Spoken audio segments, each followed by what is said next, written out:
bagi screen. Oke, hari ini tolong Korti ya, Nirmala juga dicatat ini ya yang tidak hadir nih. Ada 34 berarti yang hadir sejauh ini. Oke, apakah sudah tampak di layar monitor Anda? Sudah tampak? Di sini saya akan menyampaikan materi terkait struktur fonologi bahasa Indonesia. Ya, jadi nanti akan bertahap materi yang saya sampaikan. Anda boleh belajar terlebih dahulu, silahkan nggak apa-apa ya. Ingat hierarki dalam kebahasaan itu ada fonologi, morfologi, sintaksis, wacana atau teks atau paragraf ya. Kemudian baru kita belajar sastra anak. Oke, jadi fonologi itu bunyi, morfologi itu kata, sintaksis itu kalimat, wacana atau teks itu adalah paragraf, bagaimana membaca teks gitu ya. Jadi kumpulan paragraf atau bisa teks utuh misalnya ya. Misalnya teks bacaan dan lain sebagainya. Kemudian baru sastra anak. Oke. Jadi sebelum saya memberikan materi ini, saya mau bertanya dulu, ada yang mengalami kendala untuk mengumpulkan bahan kajian terkait materi presentasinya?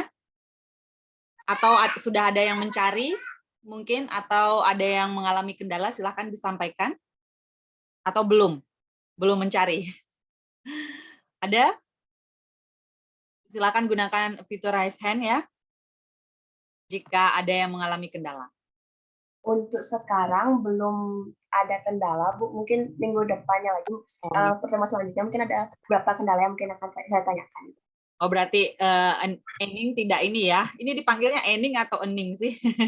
Ening, Bu. Oh, Ening. Hening ya sebenarnya gitu ya. Jadi apa biar bisa saya enak gitu ngomongnya ya. Ening ya. Ening sudah mencari atau belum? Belum ya? Masih belum sampai ke belum semuanya sih, Bu. Saya masih ngertiin dulu beberapa. Oke, ya. Baik, tidak apa-apa.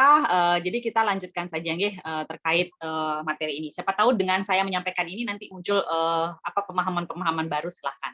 Ya, saya akan menyampaikan struktur fonologi bahasa Indonesia.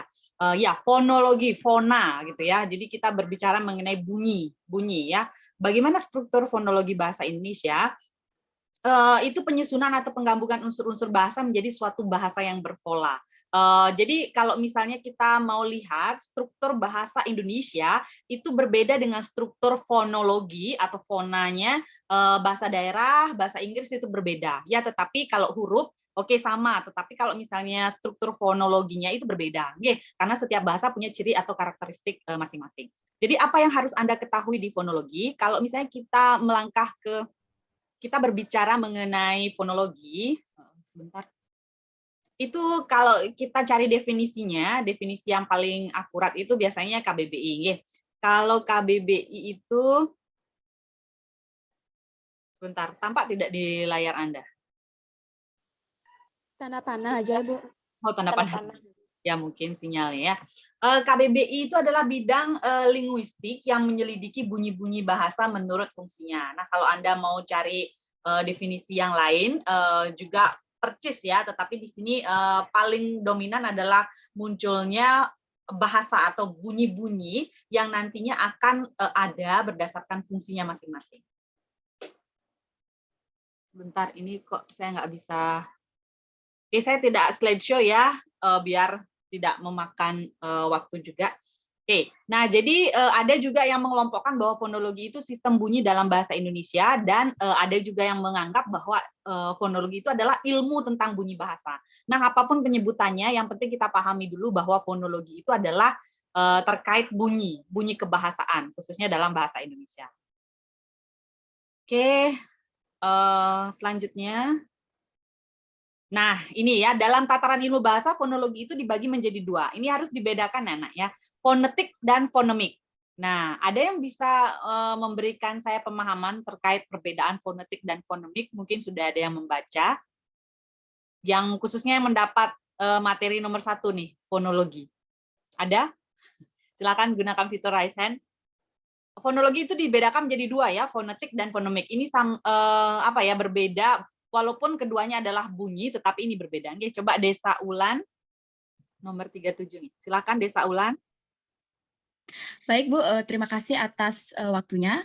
Sebelumnya saya di sini akan menjelaskan sedikit tentang perbedaan antara fonetik dan fonemik. Fonetik adalah bagian fonologi yang mempelajari cara menghasilkan bunyi bahasa atau bagaimana suatu bunyi bahasa diproduksi oleh alat ucap manusia. Sementara fonemik adalah bagian fonologi yang mempelajari bunyi ujaran menurut fungsinya sebagai pembeda arti. Terima kasih, Bu. Oke. Ya, bagus ya. Ini Wulan artinya siap ya dengan materi yang saya sampaikan gitu. Walaupun dari segi ininya masih mengutip gitu ya, mengutip dari referensi tidak apa-apa. Yang penting kan ini Anda siap Wulan. Jadi saya pengen ada bulan-bulan berikutnya gitu ya. Jadi kalau saya dulu jadi mahasiswa seperti Wulan ya, apa kira-kira yang mau dibahas itu sudah sedikit tidaknya saya belajar mungkin satu teks atau apa gitu, setidaknya tidak kosong sekali. Ya, itu bisa disampaikan definisi dari Wulan. Nah, kalau dalam bahasa sederhananya, ini perbedaannya ya. Fonetik itu adalah ilmu bahasa yang membahas tentang bunyi-bunyi ujaran yang dipakai dalam tutur dan bagaimana bunyi itu dihasilkan oleh alat ucap manusia. Nah, Anda bisa mencari definisi yang lain ya. Kemudian kalau fonemik itu sistem fonem dalam suatu bahasa. Nah, ini mungkin masih abu-abu ya. Sekarang kita yang bisa membedakan. Nah, ini kalau kita misalnya beranjak dalam struktur Supriyadi ya, menurut Supriyadi, fonem itu adalah satuan bahasa terkecil. Ini ya. Jadi fonem itu adalah ini, misalnya baca. Baca ini adalah masih ada satuan terkecil yaitu B dan A. Ya, seperti itu ya. Jadi fonem-fonem ini adalah satuan yang terkecil dari sebuah bunyi. Huruf gitu ya, kalau misalnya kita mau ngomongin gitu huruf, tetapi ini berbeda kalau dalam segi ilmu linguistik tidak boleh dikatakan huruf seperti itu. Nah, kalau ini misalnya ada kata dasar bunyi, misalnya ada kata dasar ya. Nah, ini kalau yang terlambat join ini biasanya ini ya mengganggu presentasi saya. Nah, ada kata dasar, itu ada suku-sukunya, itu biasanya disebut dengan morfem. Jadi, fonem itu adalah satuan bahasa terkecil, dan fonetik itu adalah bunyi yang membedakan. Misalnya ini adalah fonem ya, B, A. Tetapi kalau fonetik, B ini tidak dibaca B. Yang benar pembacaannya apa? Ada mungkin yang tahu?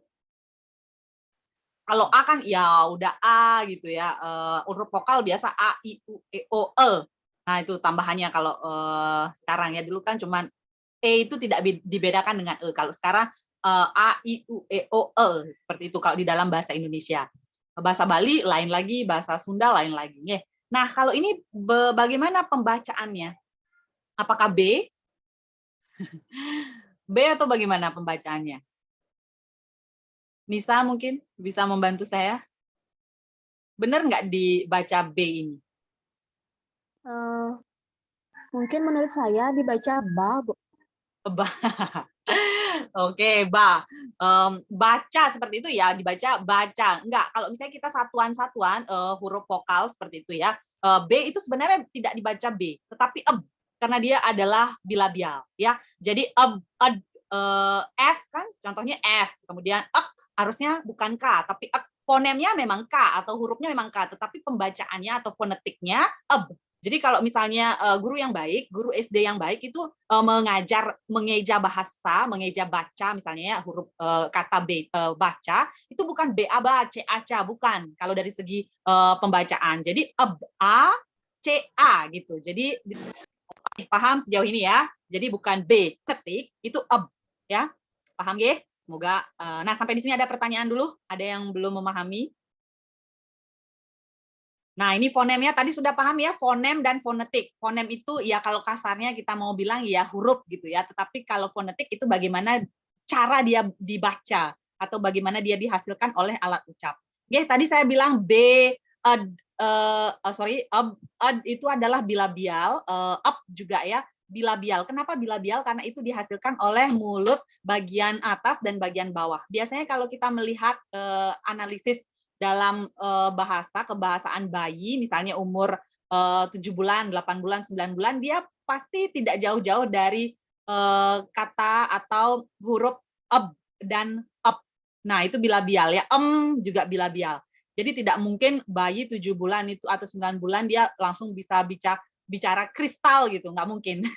Pasti mama, papa, baba, dada. Nah, itu karena itu adalah alat atau bunyi yang dihasilkan dari mulut bagian atas dan pertemuan antara mulut bagian atas dan bagian bawah. Jadi up, seperti itu ya, bilabial namanya, huruf bilabial.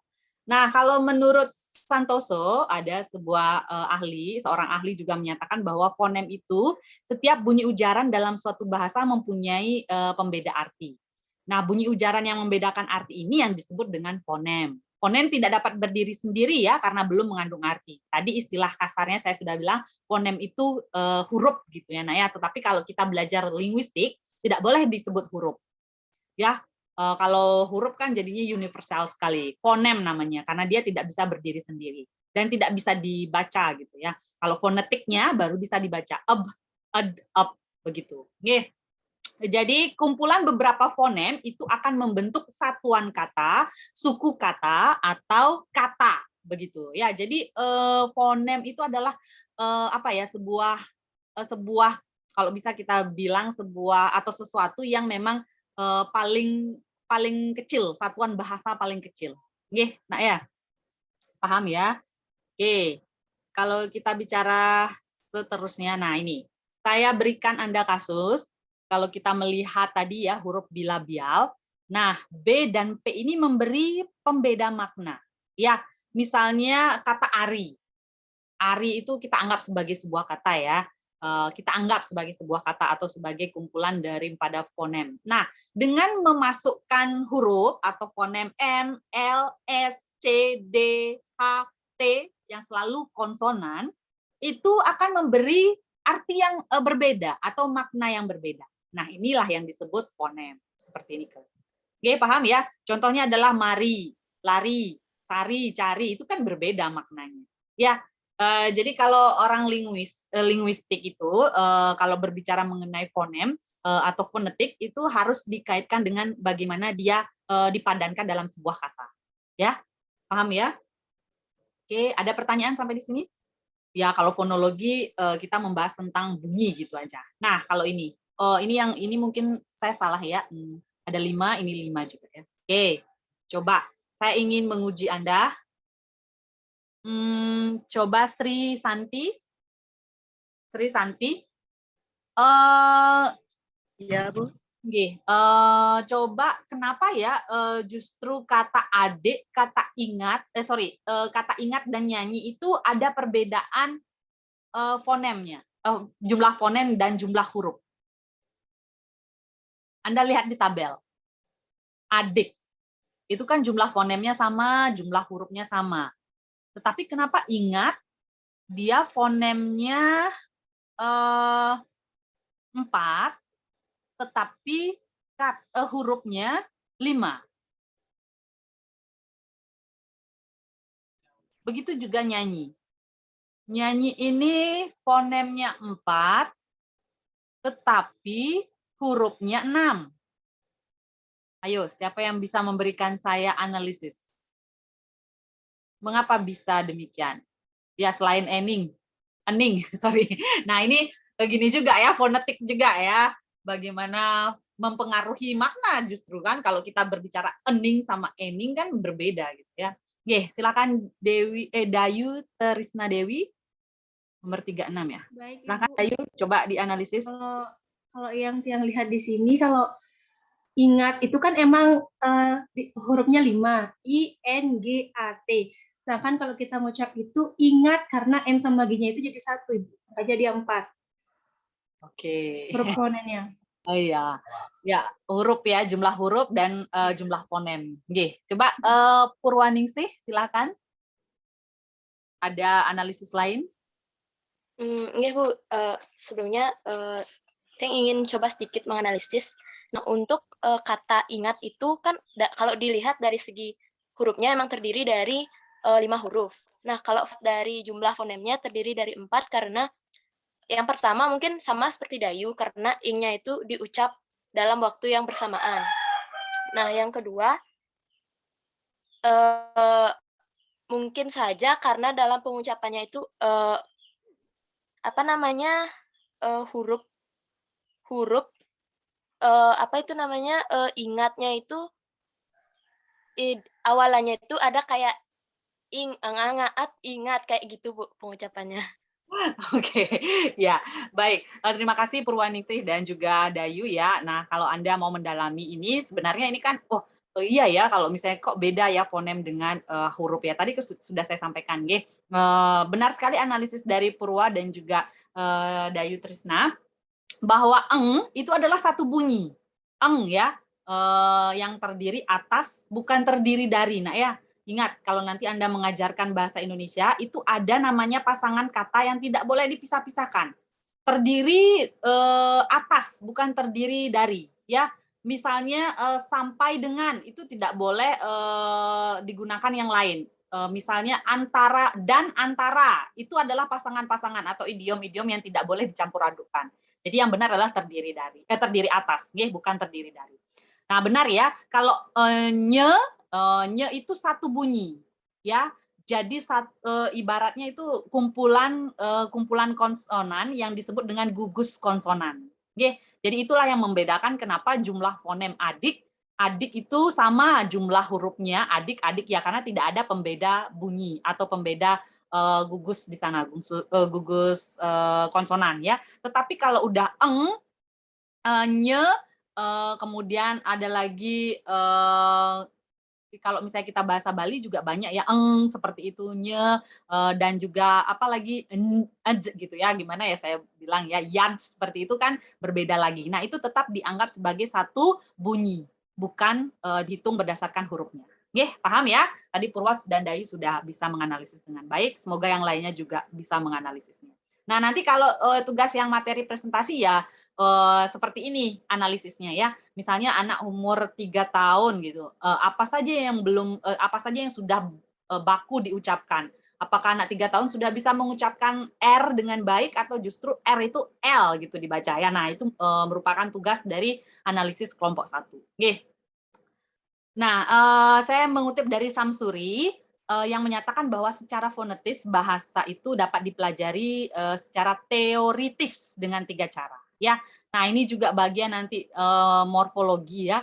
Kenapa enggak teoritis, Bu? Kenapa harus teoritis? Kenapa enggak teoritis? Ya, yang benar itu kan teori ya. Nah, ini coba Anda cek dalam KBBI, apakah ada imbuhantis. Nah, ini tugas morfologi nanti ya. Yang benar itu teoretis atau teoritis. Nah, ini tugas morfologi ya. Jadi sengaja saya memberikan merah. Nanti Anda analisis dari segi kajian morfologi. Bagaimana ketika kata teori itu ditambah dengan imbuhantis. Apakah mungkin ada imbuhantis dalam bahasa Indonesia? Silahkan Anda kaji ya. Morfologi nih tugasnya nanti. Oke, kita melangkah ke poin 1. Kalau dari segi artikuler, bagaimana bunyi itu dihasilkan oleh alat ucap manusia, sehingga ada yang namanya bunyi tengah, bunyi bulat, kemudian bunyi bilabial itu ada. Nanti mungkin Anda bisa cari referensinya. Kemudian kalau berdasarkan akustis ya, bagaimana arus bunyi yang keluar dari rongga mulut dan atau rongga hidung si pembicara merupakan gelombang-gelombang bunyi udara. Nah, ini bisa disebut dengan suara sengau atau suara hidung gitu ya. Nah, ini tidak bisa disepelekan bahwa ada beberapa bunyi yang memang dihasilkan dari sumber yang berbeda. Nah, yang ketiga imprensif, bagaimana bunyi itu diindrakan maksudnya ya, melalui alat pendengar dan syaraf si pendengar. Nah, kalau misalnya fonologi, saya punya strategi pengajaran fonologi yang unik misalnya ya. Misalnya Anda buat ular naga panjang gitu ya, anak-anak SD itu dibariskan. Nah, supaya anak misalnya untuk kelas 1 nih ya, kita merucap kata napas. Bisik-bisik gitu ya, napas di awal anaknya gitu ya. Misalnya Dayu, Nisa, Santi itu berderet 3-3 ke belakang gitu ya. Nah, napas itu apakah sampai di orang ketiga itu tetap napas atau nafas? Nah, kalau saya tanya ke Nisa, yang baku itu napas atau nafas? Menurut saya nafas, Bu. Napas. Coba Santi, yang baku itu napas atau nafas? Menurut saya nafas nih Kak, Bu. Napas. Menurut Anda atau sering Anda dengar? Oke, coba kita cek ya. Jadi saya stop share. Saya selalu mengecek karena berkaitan sekali kan. Nah, ini berkaitan sekali dengan fonologi ya. Oke, saya ulang, share screen ulang ya. Kita cek.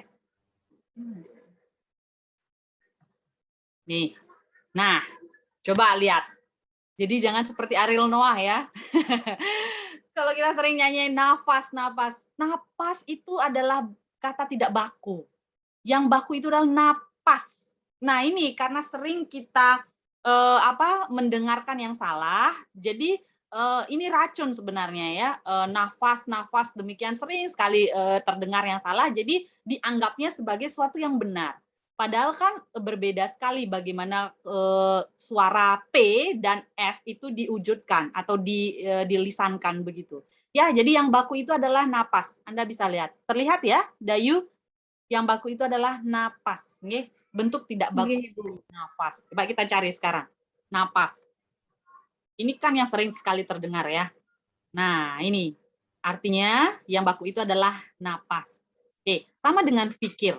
Orang sering menulis seperti ini karena banyak band yang melisankan demikian. Yang baku itu adalah pikir. Jadi kalau misalnya nanti Anda mengajarkan anak SD, pikir-pikir, nah Anda sudah meracuni sebenarnya ya. Jadi yang salah terus Anda kasih tahu gitu. Ya, gini ya, ini sebenarnya berlaku juga implikasinya adalah ke ranah kehidupan. Misalnya Anda terus gitu dijejali oleh hoax gitu ya, dijejali oleh sesuatu yang tidak benar. Nah, karena terus itu diulang pada akhirnya sesuatu yang tidak benar itu bisa menjadi benar. Ini dari segi bahasa sudah dibuktikan. Orang prasangka ibu ini ngai-ngai, yang benar adalah nafas. Orang dari zaman dulu saya diajari nafas gitu. Nah, ini kalau Anda tidak mau berubah sekarang, ya Anda juga menjadi seorang pendidik yang meracuni anak didik Anda gitu ya. Jadi yang tepat adalah napas ya. Ingat mulutnya itu harus dibuka lebar-lebar ke anak SD gitu. Napas ya anak ya, bukan nafas gitu ya. Nanti takutnya saya punya lelucon gitu yang saya masih ingat kalau dosen saya ngomong gitu. Jangan membalikkan P dengan F gitu ya. Nanti jadinya melitifat, kafut jadi fat gitu. Jadi mulutnya monyong terus gitu ya. Saya masih ingat gitu ya. Kalau berbicara tentang bagaimana seorang itu yang bebal sekali memutarbalikkan antara F dengan F gitu ya. Jadi ingat ya jargonnya itu melitifat, kafut jadi fat gitu. Jadi kita ngomong sama orang yang mohon maaf gitu ya, jadinya ya punya juk tersendiri. Oke, kita lihat lagi. Nah ini ya, ini hanya untuk Anda pahami saja. Yang penting Anda paham adalah fonemik dan fonetik, itu saja perbedaannya ya. Ini ada artikulator, ada titik artikulasi, nanti bisa Anda kembangkan sendiri ya.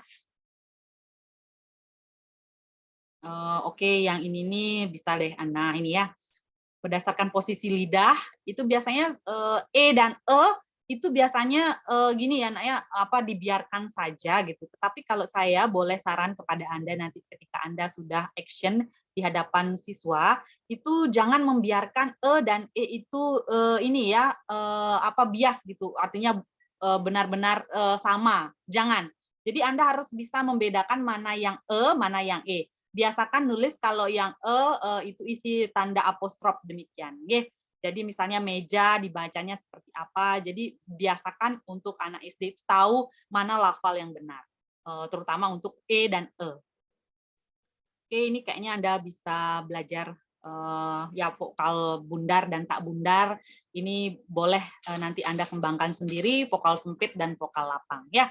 Oke, untuk fonologi basicnya adalah Anda harus paham yang namanya fonetik dan fonemik, itu saja. Oke, jadi bagaimana strategi pengajarannya seperti tadi saya bilang ya, ingat yang belitifat, kafut dari fat.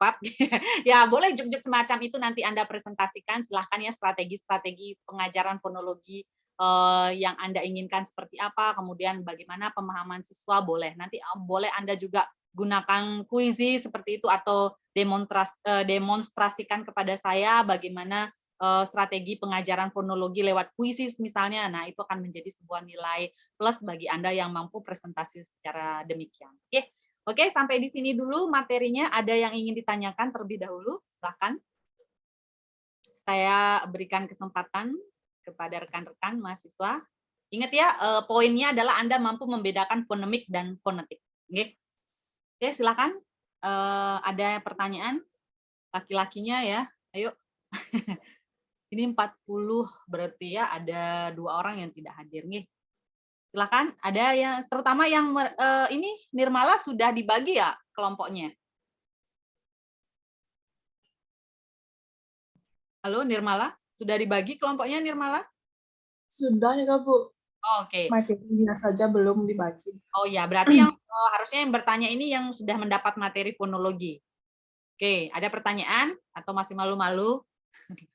Atau sudah, wah sudah tercerahkan nih. Ya, sebenarnya fonologi ini gampang ya, morfologi juga gampang kalau Anda paham konsepnya sebenarnya bagaimana mengajarkan. Kalau saya itu fonologi itu gara-gara melitifat kafut-kafut jadi papat itu nyantel sekali nah ya. Jadi bagaimana kita mengajarkan yang benar gitu antara P dan F itu tadi. Silakan sembari kita menunggu rekan-rekan yang ini Nirmala bisa memberikan saya ini ya. Siapa yang tidak hadir? 41, satu orang lagi siapa yang tidak hadir ya? Satu orang itu izin, Bu. Oh, siapa? Absen 41. 40. Absen 40 ya. 41, Bu. Oh, Adi kemana? Halo? Adi kemana Nirmala izinnya? Halo? Sebentar, Bu.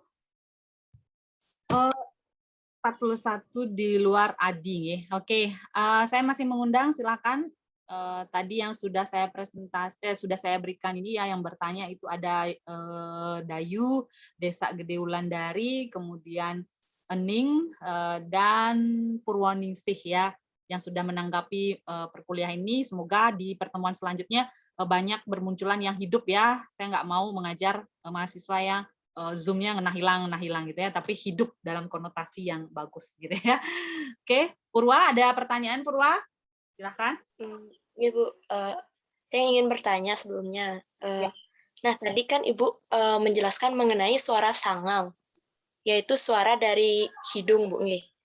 Nah, contoh penggunaan suara sangau itu seperti apa, Bu? Mungkin dalam kegiatan sehari-hari saat kita seperti apa suara sangau itu bisa muncul, Bu? Oke. Oke, terima kasih Purwa. Biasanya suara sengau itu ya kalau misalnya Anda dalam keadaan pilek itu pasti muncul ya. Nah, itu biasanya itu akan bermanfaat ketika nanti Anda berbicara mengenai dongeng gitu ya. Kalau kita implikasikan ke pembelajaran ya.